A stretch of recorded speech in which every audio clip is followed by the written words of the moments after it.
Thanks for tuning in to Daily Wildcat Sports. I'm Alec White alongside Mark Lawson for the final time this season. Final time this year. Yeah, and it's coming after the opening round of the Pac-12 tournament where Arizona men's basketball lost to USC 78 to 65 to end the season in unceremonious fashion. Kind of an ungraceful end for the Wildcats, only 25 points in the second half.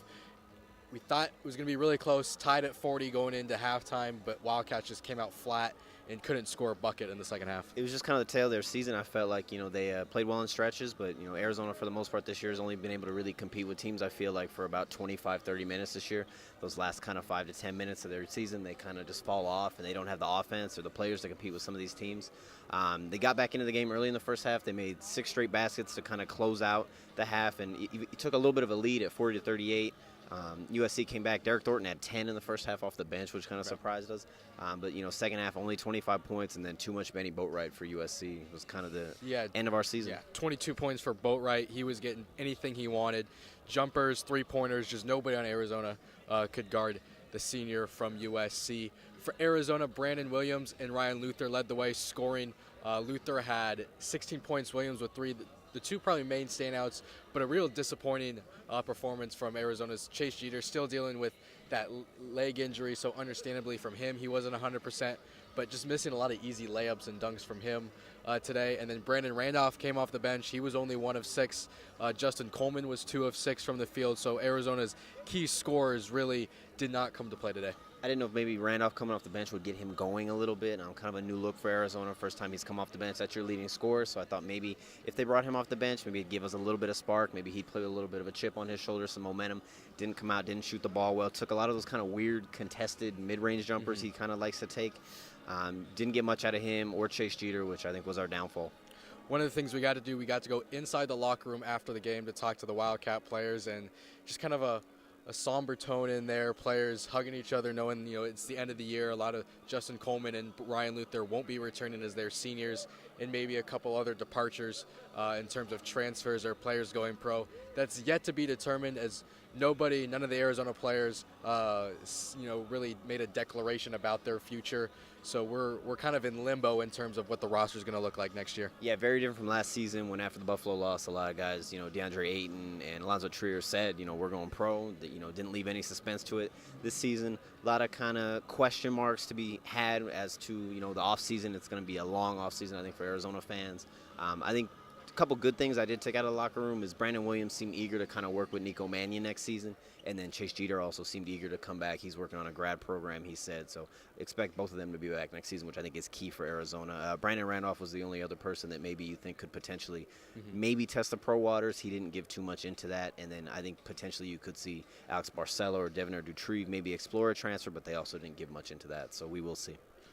We mentioned Luther and Coleman will be leaving. How does Arizona... Justin Coleman, he wasn't the most explosive point guard, neither was Ryan Luther as a power forward, but 2 veteran players. How do the Wildcats next year, replace those guys? I think, this year they kind of leaned on the grad transfer and they leaned on leadership from those guys. I think next season you're going to see Arizona lean on the freshmen in the recruiting class. I think Josh Green and Nico Mannion are going to be the 2 biggest pieces for us next year. Having a piece like Stone Gettings coming in, who has college experience, was a big-time scorer in the Ivy League, also helps. He was able to kind of do what Chase Jeter did last season, sit out the year, kind of see what was going on, see the program, see how things were on campus before he finally transitions into that role. So I think you can expect him to kind of step up next season, but I think you're going to mainly lean on those 2 freshmen next year. And it wouldn't be amiss if we didn't mention Sean Miller. He was again asked by an ESPN reporter to comment on his future, and Miller just said, I have no comment, as he's regularly done throughout this season. It's much like the players, we're going to be in limbo in terms of Sean Miller's future. Gut feeling for me, I would lean that he's as an Arizona Wildcat coaching this team next year. We are in Vegas, so if you were a betting man and had to ask me if Sean Miller would be back or not, I would say chances are he will be back. There's that recruiting class. There's everything. A lot of guys coming back next season. I think the only way he's not back is if it has to do with the whole FBI, NCAA investigation and sanctions come down, something like that. But I don't see the program firing him unless there's actual just cause. Wrapping up here, Arizona finishes 17-15, only the second time in Sean Miller era that the Wildcats have had at least 15 losses. Sean Miller said that he expected his team to be right around this particular record, 17-15.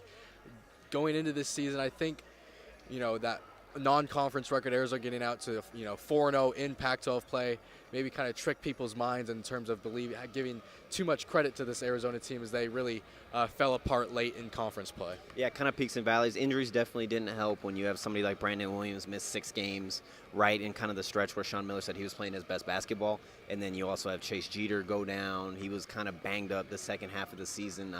Wasn't really 100% much of it. So having those two guys kind of be injured definitely didn't help. But yeah, definitely peaks and valleys this year in terms of the Arizona program. They gave you some highs, they gave you some lows. All right, well, that's going to do it for us here from T-Mobile Arena in Las Vegas.